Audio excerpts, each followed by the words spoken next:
नमस्कार साथियों, breaking tube में आपका स्वागत है।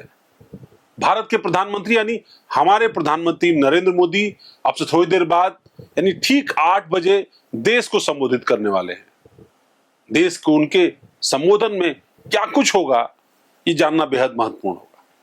उस दौर में जब भारत पाकिस्तान के बीच काफी तनाव था, युद्ध जैसे हालात थे, आतंकवाद के खिलाफ भारत कठोर प्रहार कर रहा था, 9 अलग अलग ठिकानों पर 7 मई की रात हमले किए गए, नेस्तनाबूद कर दिया गया और उसके बाद फिर सीज फायर का ऐलान हुआ।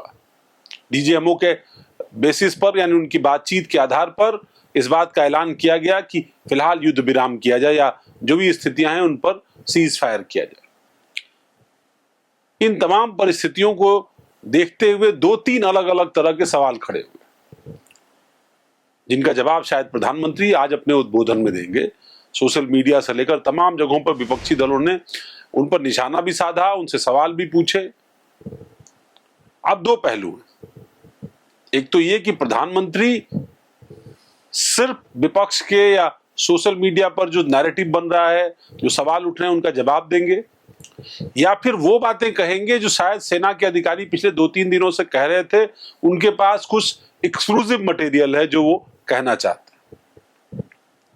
उन परिस्थितियों में और खासतौर पर तब की परिस्थितियों में जब ये देखने को मिला कि प्रधानमंत्री जब खुद मुख्यमंत्री थे और देश की सत्ता यूपीए के पास थी, कई ऐसी परिस्थितियों खासतौर पर 26/11 के समय जो भी रणनीति थी भारत सरकार की, उसको लेकर के उन्होंने कठोर आलोचना की थी।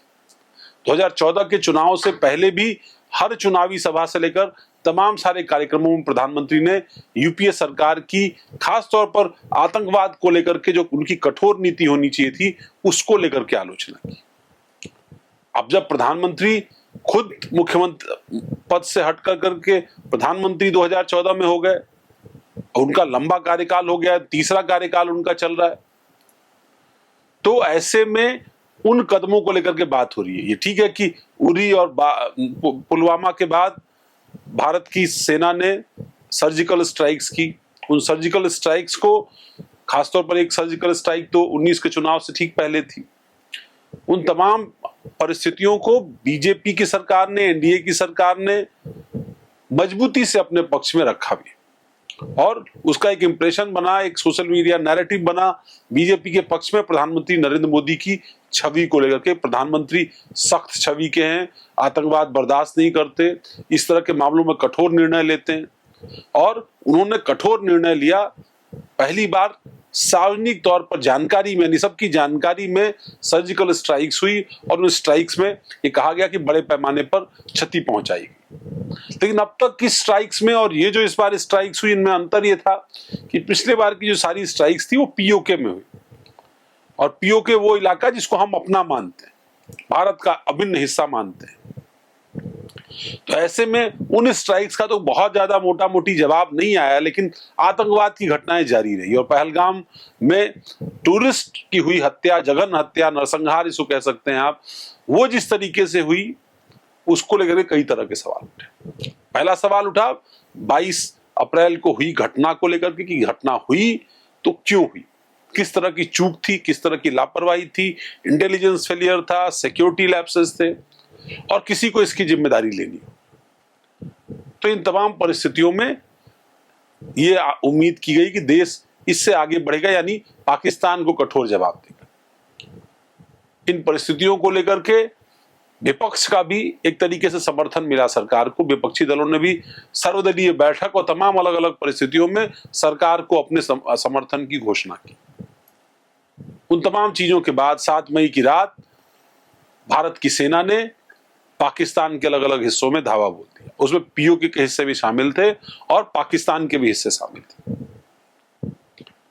और फिर ये युद्ध की शक्ल ले रहा था ये पूरा माहौल, क्योंकि पाकिस्तान की तरफ से भी मिसाइल्स, इसके अलावा ड्रोन्स भारत की तरफ छोड़े जा रहे थे और उन परिस्थितियों में बहुत सारे उनके मिसाइल्स और ड्रोन जो है उनको निष्क्रिय किया गया। उसके लिए S-400 या आकाश, अलग अलग तरीके के जो हमारे संयंत्र हैं, उन्होंने काम किया, इसके अलावा राफेल से जिस तरीके से हमले किए गए, जिस तरीके से अलग अलग तरीके के चाहे ब्रह्मोस का इस्तेमाल किया गया, बीएसएफ ने बहुत अच्छा काम किया। बीएसएफ ने खास तौर पर पुंछ राजौरी के इलाके में जहां उनकी प्लेसमेंट थी, उन जगहों पर कई सारे आतंकी जो कैंप्स वगैरह थे उनको नेस्तनाबूद किया।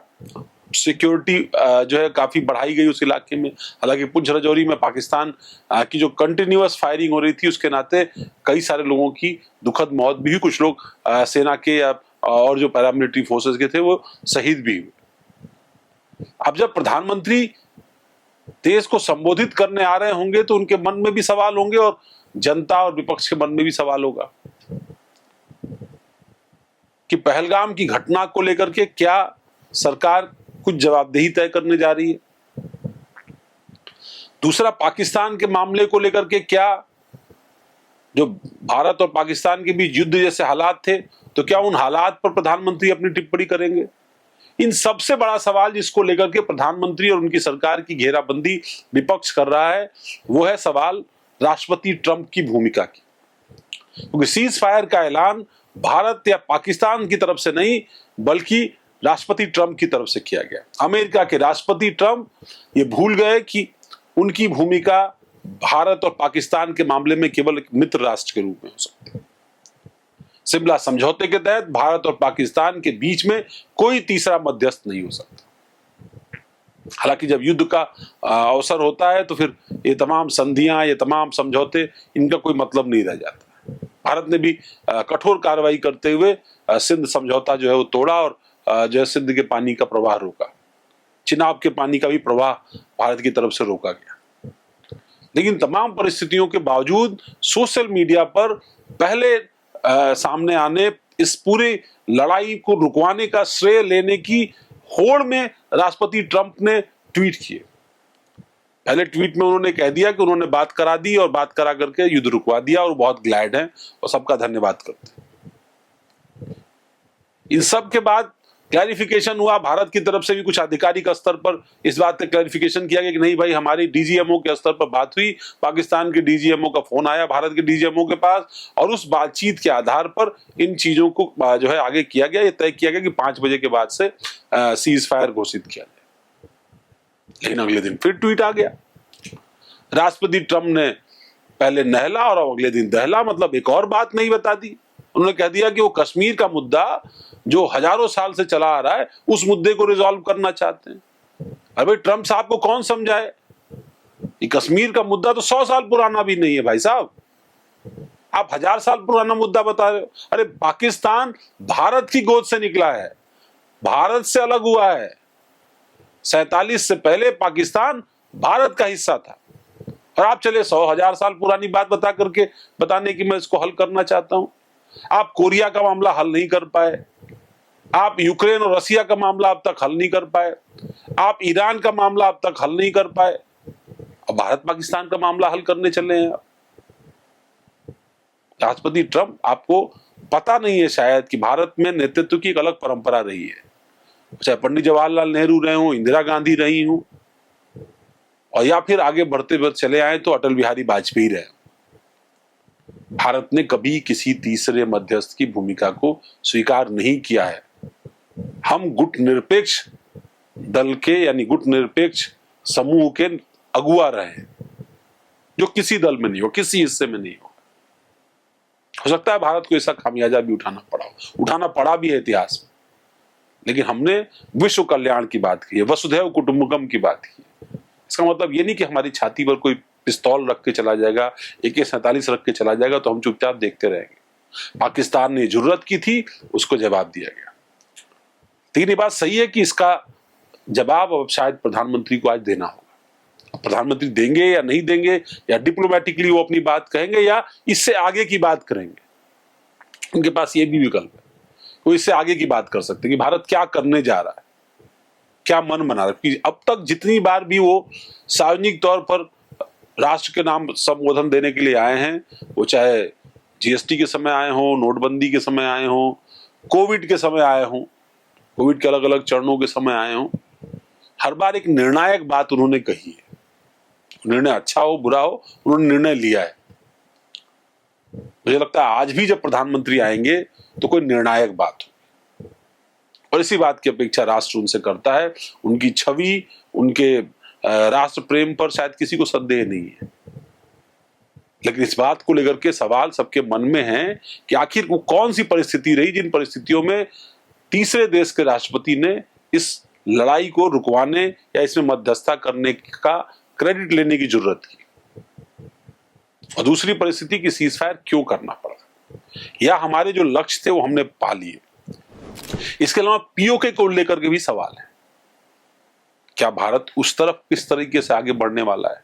क्या भारत और पाकिस्तान के बीच आने वाले दिनों में सचिव स्तर की बात, विदेश मंत्री स्तर की बात या राष्ट्राध्यक्षों के स्तर की कोई बात होने की संभावना है? क्योंकि डीजीएमओ के स्तर की तो बातचीत शुरू हो गई है।